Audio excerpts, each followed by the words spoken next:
Amphibians are one of the most interesting groups on the planet, but they face serious declines thanks to chytrid, urbanization, and all kinds of other problems. Our group is going to talk about the amphibians of southwestern Pennsylvania. We're going to break down their conservation status and talk a little bit about the different families that we found the most interesting, especially those as we see them in backyard conservation. The salamanders in the family Ambystoma, or in other words, the mole salamanders, consist of two different species in southwestern Pennsylvania. The Jefferson salamander, which is the dark colored one without any spots, and the spotted salamander. Both of these salamanders are of the least concern. However, the spotted salamander, due to anecdotal evidence, is declining in Westmoreland, Pennsylvania, which is one of the parts of southwestern Pennsylvania. So it's worth noting at least that one of these species is seemingly declining. These salamanders are very fascinating creatures. This whole family must return to the water to lay their eggs, and a lot of papers suggest that spotted salamanders specifically have site fidelity. The Amphibians family is one of the most unique and one of the most rare. Sadly, they are near threatened in their national conservation status according to iNaturalist. This species, the green salamander, is one of the highest priority conservation needs in the state of Pennsylvania, and it does exist in the southwestern region. The green salamander has a very small range in the southwestern region, and it's one of the most mountainous and upland species that you could find. This species has primarily been found in Fayette County in the southwest region over the last decade. It's been one of the highest conservation needs, but it's very rare to find them because of their tendencies to climb into cracks and crevices, preferring caves and also tight spots in between rocks. It's very challenging trying to find these little guys, but whenever you do, it's a very special occasion. The cryptic coloration of this salamander would help it to blend in so it's not an easy meal for a snake or any other type of predator that would try to eat this animal.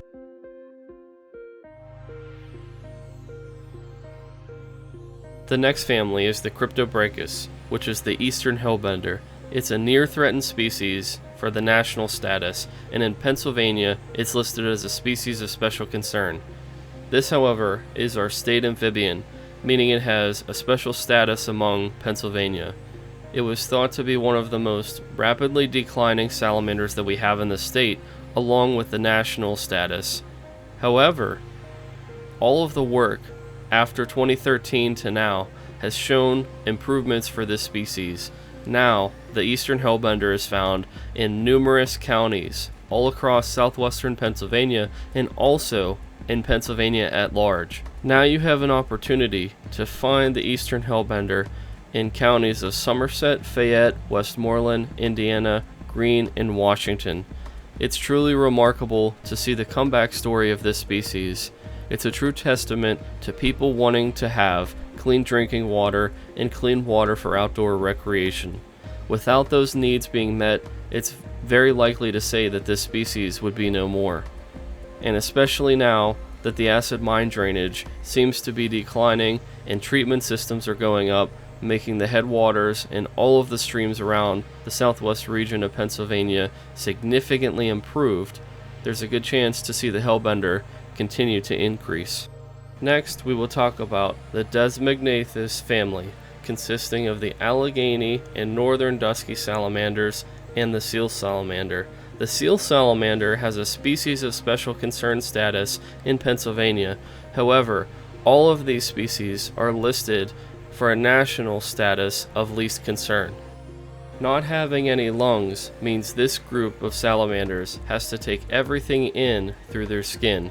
Talk about being a very sensitive species. The family Eurecia consists of two different species, the northern two-line and the eastern long-tailed salamanders. They are of the least concern in Pennsylvania and also for national status. These salamanders live by rocky streams and creeks and a lot of wetlands. Especially in the uplands, you can find these guys next to all the streams. They're truly one of the most common and abundant species. You can't flip a rock without seeing these guys. Truly incredible. The family Gyronophilus consists of the northern spring salamander. This species is again of least concern in the nation and also in Pennsylvania. This is one of the most interesting salamanders because it's another lungless salamander, but it also eats other salamanders, so it's carnivorous towards its own kind. This is one of the species that we always see going on nature hikes and hanging out pretty much anywhere around water. The next family is the Hemidactylium, or you can call it the four-toed salamander. This species is another lungless salamander, and it's another very common species in Pennsylvania you could find around water. This species looks very similar to other salamanders, especially the creek ones. It'd be easy to think this was a dusky salamander to the untrained eye. These are probably a lot more common in the state than we even think. The next family is Nectaris, which is the common mud puppy. Long ago, this used to be our state amphibian. It does have a conservation status in Pennsylvania as a species of special concern, but the national status says that it's of least concern. You can find it literally in the western region of the southwestern part and northwestern part of Pennsylvania. It seems to be very common in Lake Erie, but it's also very prevalent in the southwest region, Indiana, Westmoreland, and even invading its way into Cambria County.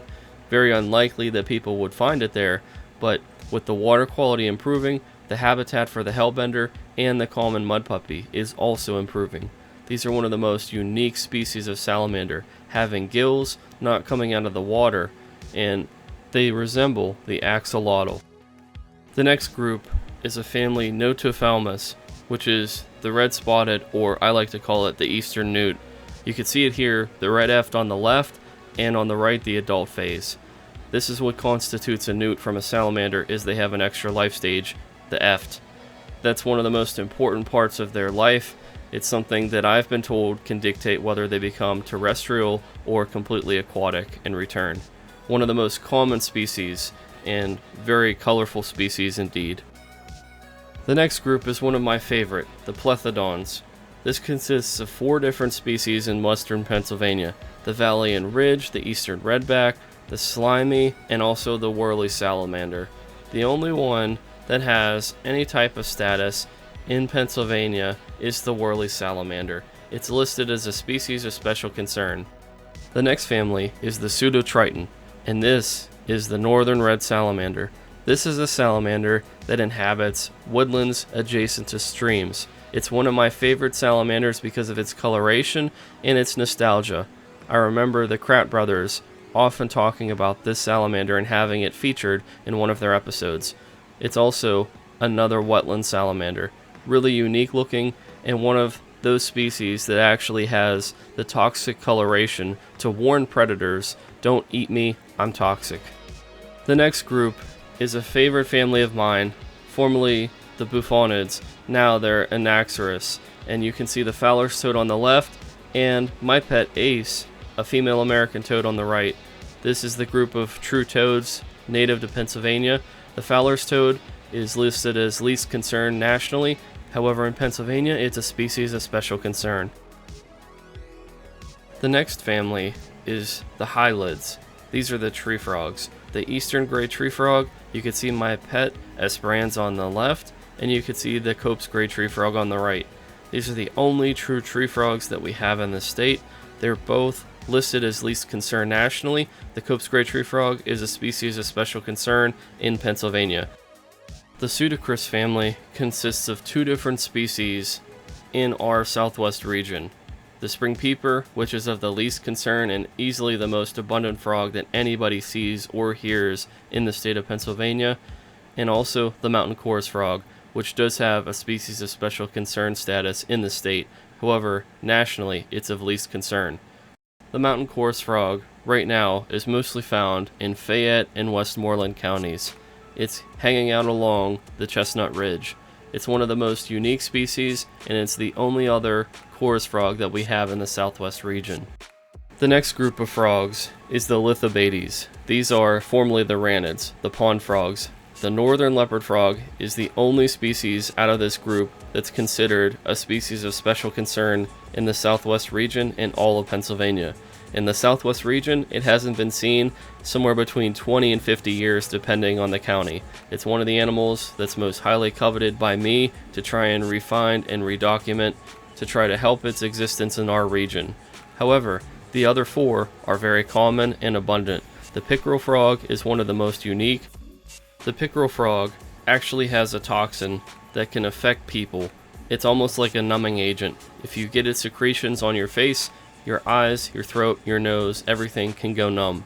So it's very important not to handle these animals because all amphibians have some form of toxicity. The wood frog is one of the most unique members of this family because it lives more like the American toad and the Fowler's toad rather than a pond frog, living far away from water, literally why it's called the wood frog. It is the frog of the woods. The northern green frog and the American bullfrog are both very common pond frog species you find around water. From the national perspective, the garter snake is of least concern. From the Pennsylvania perspective, it's of least concern as well. It is probably the most dominant and top predator of all amphibians. These are the snakes that eat all anurans and they'll take on all salamanders. They're able to eat any amphibian that they can overpower, especially if they're big enough to take them on. Another snake, the northern water snake, is a species that will take on any amphibian that is living by the water or coming to the water to breed.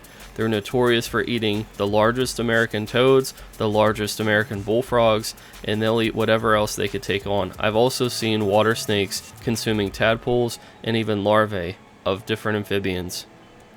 One of the most common predators, and if not more problematic than the garter snake, is the raccoon. Raccoons will eat frogs and toads and salamanders like it's a buffet, especially during the breeding season.